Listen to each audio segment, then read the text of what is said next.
Hi everybody. Today I'm going to do this lecture wearing a hat. Why? Because I never get a chance to teach in a hat otherwise. Cool. All right, let's talk about freelancing.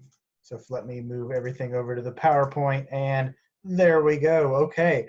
What we are going to be talking about today, or this week rather, is how to maneuver the world of freelance photojournalism. And the reason why I'm bringing this up in a photojournalism class is because increasingly the photojournalism world is reliant on the work of freelancers. There are fewer and fewer full-time, benefited, employed photojournalists, and there's a lot more freelance photojournalists. So being a freelancer can take the form of a full-time freelancer where that's all you do. You do enough freelancing to make enough money to sustain yourself and to make a living and to make that be your career.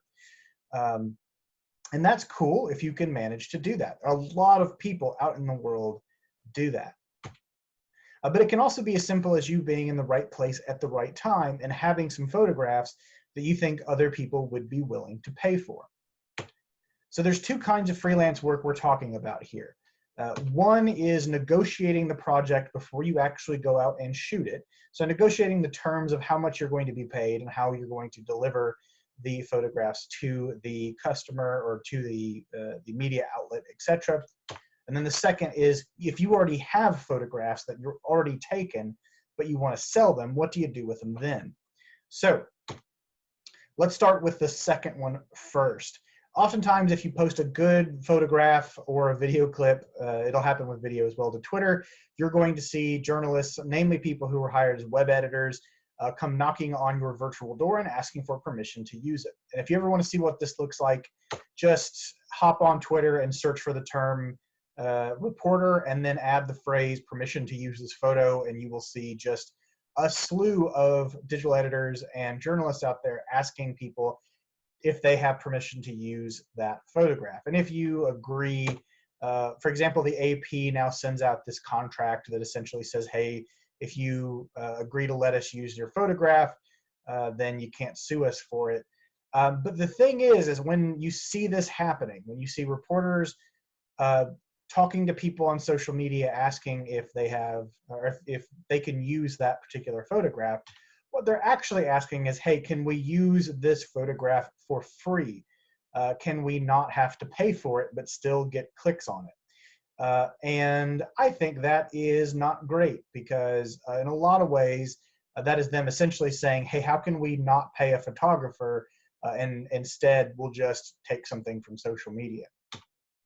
So this leads us to the hardest part of getting into freelance work. It is the psychological block that stops a lot of people from being freelance photographers or making a name for themselves in freelance photography.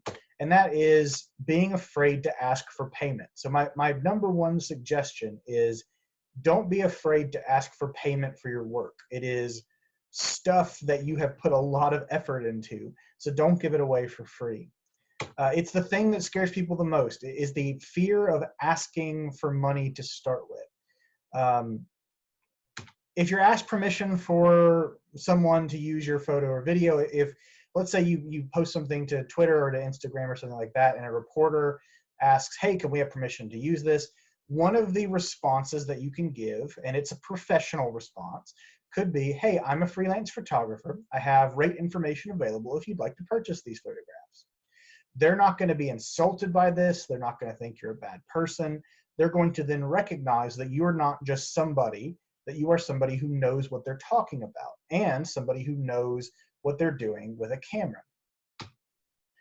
On the other side of this, conversation, if you have an idea for something to take pictures of, if you have an idea for a photo project or something that will work in their favor in terms of a full listing of content, set up a time to talk about the assignment with an assignment editor. Usually it's called an assignments editor or a freelance editor, to pitch the idea and negotiate your price for getting paid. More on that in a second. Remember to be polite, be professional, and know that they may need to think it over. They may not be able to say immediately, hey, yeah, absolutely, we'll pay you a couple $100.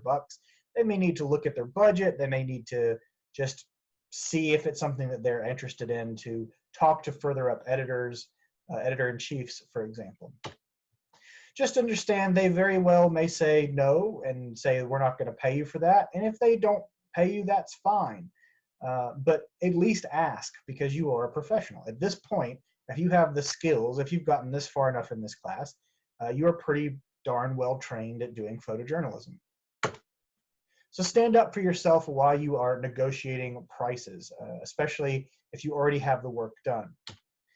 So the range of assignment pay is anywhere from $75 for smaller weeklies and alt magazines, all the way up to $250 for wire service work.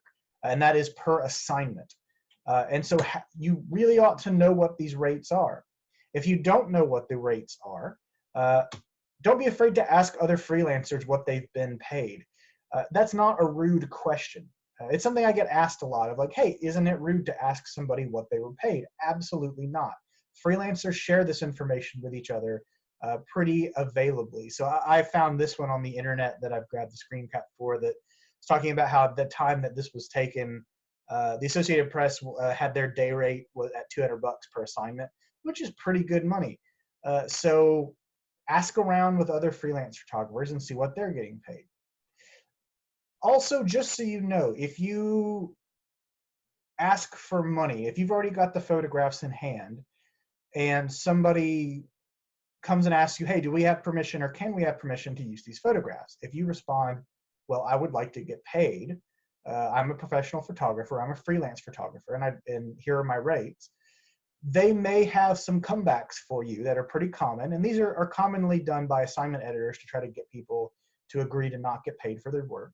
And here are some ways in which you can respond. So if they say, look, you're going to get tons of exposure if we can publish this photograph, we don't need to pay you, you'll get exposure. Ultimately, you need to know that exposure doesn't pay the rent and you can't buy groceries with exposure. Now, the polite way to phrase this back to the assignments editor is, I am, again, a freelance photographer. This is how I make my money. So either we can talk about the rates or I'm not going to work with you. If you say that, that's fine. Now, I do understand that you are a student, and this industry, particularly journalism, puts a whole lot of emphasis on students working for free. You all are expected to do unpaid internships, and while I don't think that's necessarily fair, the world didn't ask me. And so I get it. If you feel like you need to give work away, or if you feel like you need to do stuff that involves you not getting paid because you believe it'll secure you a job after graduation, or you want to do it for networking. I'm not here to say that if you work for free, you're a bad person. I'm just here to say that keep your mind open about the options of getting paid for your work. So if they say, but you were just there with your phone, your response is, hey, I'm a trained professional photojournalist. I'm trained. I have done this before. So I know where I was supposed to be to get the shot. I knew to get the caption information. So you're dealing with somebody who knows what they're talking about here. If their response is, well, you were just in the right place at the right time. You know, you have to pay for your camera. You have to pay even if you're just using a smartphone. You have to pay to keep the connection on to AT&T or whoever with that phone. You have to pay for college to learn how to be a photojournalist, be a journalist. They, if they wanted to, could have had a photographer there, and they didn't, or they wouldn't be asking you. If they say, well, we could just take this and embed it if we want to, they really won't ever say this, but if they do, you can also pull the tweet down, you can block them, or you can publicly shame them if they take it without permission. And because the world of freelance photojournalists is pretty tight, publicly shaming people for stealing photographs, you will find that online, a lot of other freelance photojournalists will hop to your side and will help you out there. So unfortunately, a lot of what is involved in being a freelance photojournalist is paperwork. One of the very first things you'll probably need to do if the folks you want to work with agree to take you as a freelance photojournalist is fill out what we call a W-9. And that just certifies that you are legally able to be paid a wage in the United States. It looks like this.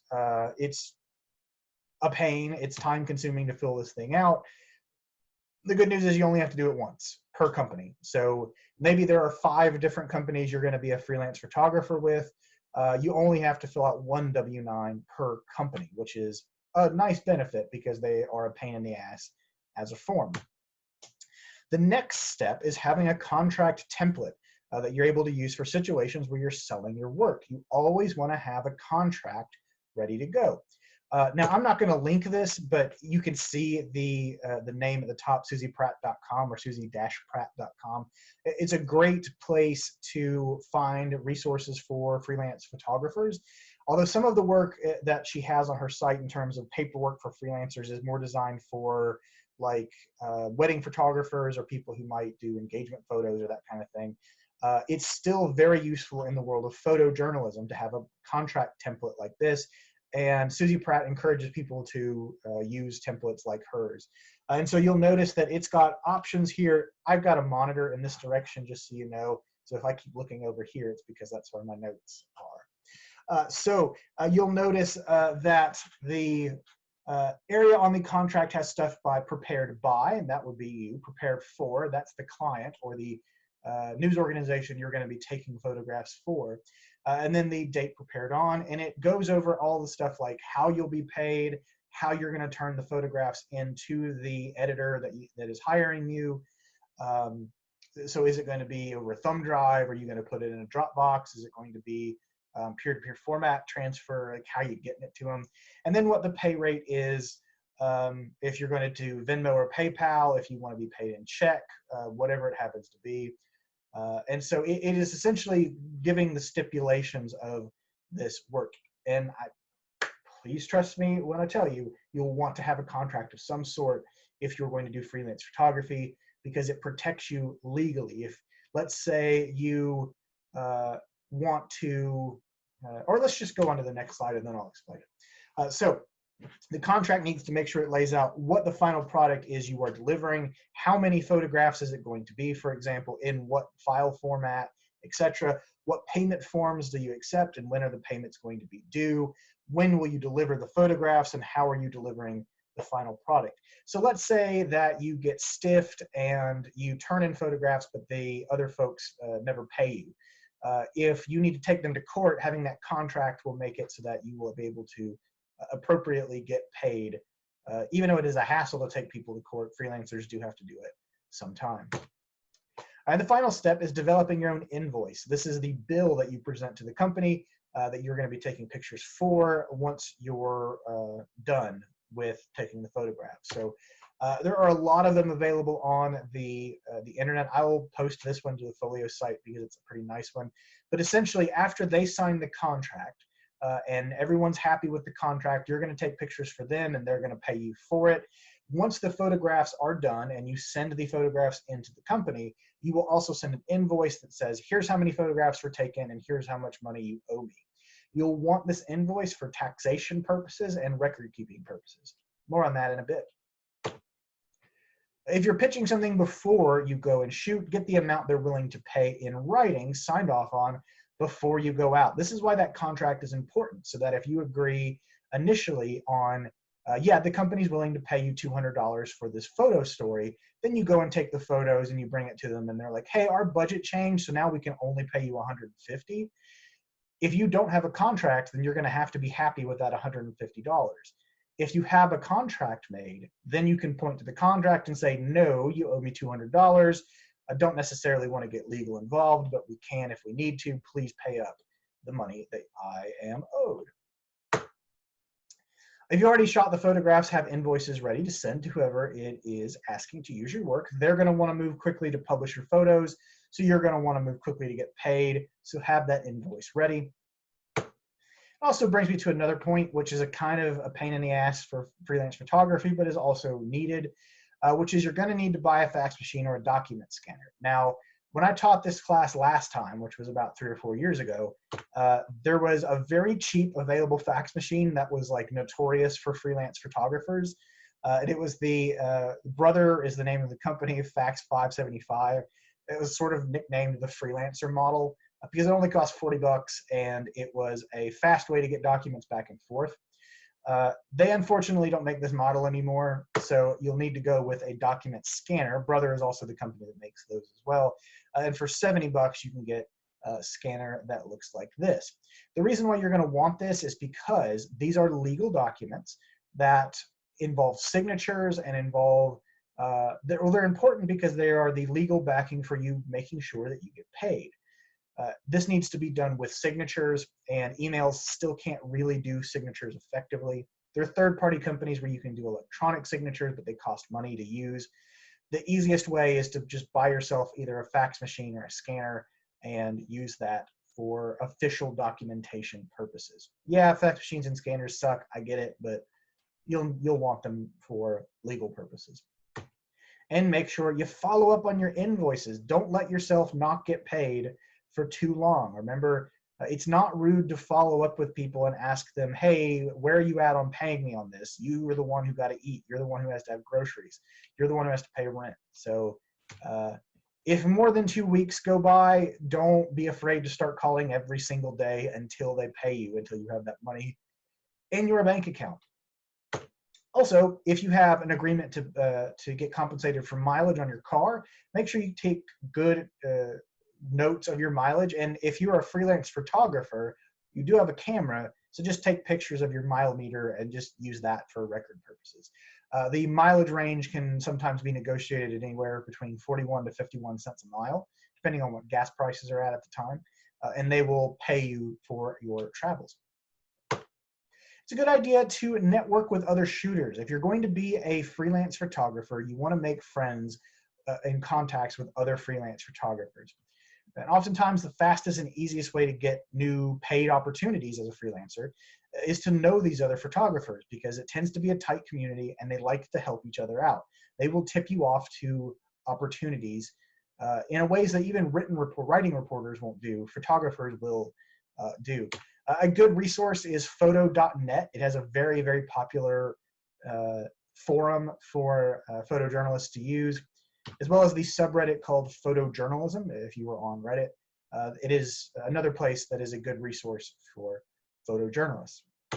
So now I have a really boring conversation to start, but it's one that we have to talk about if we're going to talk about photo freelancing, which is you have to figure out how to pay your taxes. Your taxes will get weird if you are a freelance photographer. Your taxes are going to get complicated, and I know taxes are not the most exciting conversation in the world, so bear with me. If you make more than $400 freelancing in a given year, you must file that money with the government regardless if you're already exempt. So it might not be taxable money, but you still have to report that you earned it if it is more than $400, which means you need to keep careful track of all of the invoices throughout the year that you have sent out and returned with money. Buy yourself a binder or a folder and just keep everything in one place, just in case you ever were to be audited or there ever were to be questions about how much you were paid and if it was taxable, etc. So at the end of the year, companies that you freelanced for are going to send you a 1099, which is a form for freelancers. Any labor or work that is done freelance on one-off contracts is kept track of via the 1099 form. And your payments as a freelancer very likely do not have any withholding or income tax removed at the time of payment, which means you will have to pay come April 15, or in this case, whenever it is they move tax day to, because we're being attacked by a virus. So what this means is, with most jobs, when you get a paycheck, it will have money taken out for Social Security, Medicare, and Medicaid. Freelance money, that 1099 money, does not. None of that money is taxed when it goes into your bank account.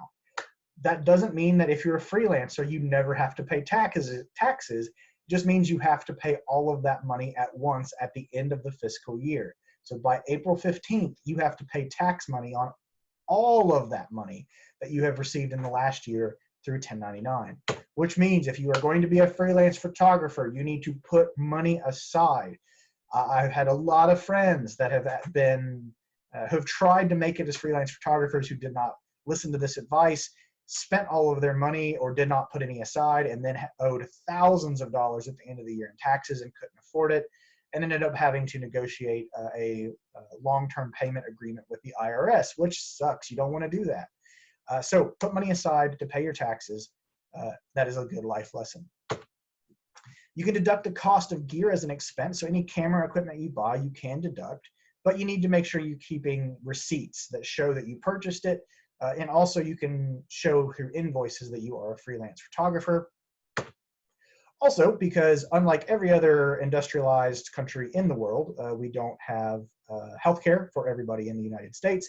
If you are a full-time freelancer in the United States, you will have to figure out healthcare, which for most freelancers involves buying a package through the health insurance marketplace, which is open during certain times of the year. So if you're going to try to make it as a freelance photographer, you're going to need to familiarize yourself with the health insurance marketplace. It's only open in short windows, so you'll need to make sure you buy an insurance plan during that short window. It is absolutely crucial if you're going to be a freelance photographer that you have a portfolio website to show off your work. But that involves a lot of doing, and so I'm going to make a whole lesson out of just putting together a portfolio site, and we'll talk about that more next week. So once you get into the groove, once you have been paid a couple times as a freelance photographer, once you've gotten your name out there as somebody who's reliable, who takes good photographs, who is somebody they can call on to go and shoot something, and reliably you will do it, and therefore you can get paid for it. Once you make a name for yourself, people will start to try to lean on you to work for free. As best you can, please resist that pressure. So if you get a call from an editor that's like, hey, we already agreed to pay you to go shoot thing A, but while you're out there, could you just swing by and take a couple pictures for story B that we're working on just while you're out there today? That's how it happens. Your response at that point should be, okay, but that's going to be a different invoice, and I will be charging you for that as well. Try your best not to work for free, because it is a slippery slope. You do that once, and next thing you know, it turns into, well, we're already paying you to go shoot story A. Could you shoot story B and C? And then it turns into B, C, and D, and then it just gets out of control. Also, please understand, if you're going to be a freelance photographer, that you are walking a tightrope. You essentially have no room to screw up, because there are a lot of people out there in this world that want to make it as a freelance photographer. And so there's a lot of people out there that are willing to work, and there's only so many opportunities. If you screw up once, they're going to go with a different freelancer, and you'll probably never get another shot at being a freelance photographer. So your captions need to be flawless. You should have no fact errors. You should have spelling on the T. They should be descriptive and lively. It should be everything I've taught you in this class about captions thus far. You need to make sure you hit every single deadline. I know stuff happens, and this is college, so yeah, I hear from you occasionally where you'll talk about how this story fell apart and can you get an extension for a couple days. There's no wiggle room for that in freelance photography. You mess up once, you fail to hit a deadline once, and you will never get hired again. You have very few chances to make it good, so if you want to make it as a freelance photographer, you need to nail it every single time.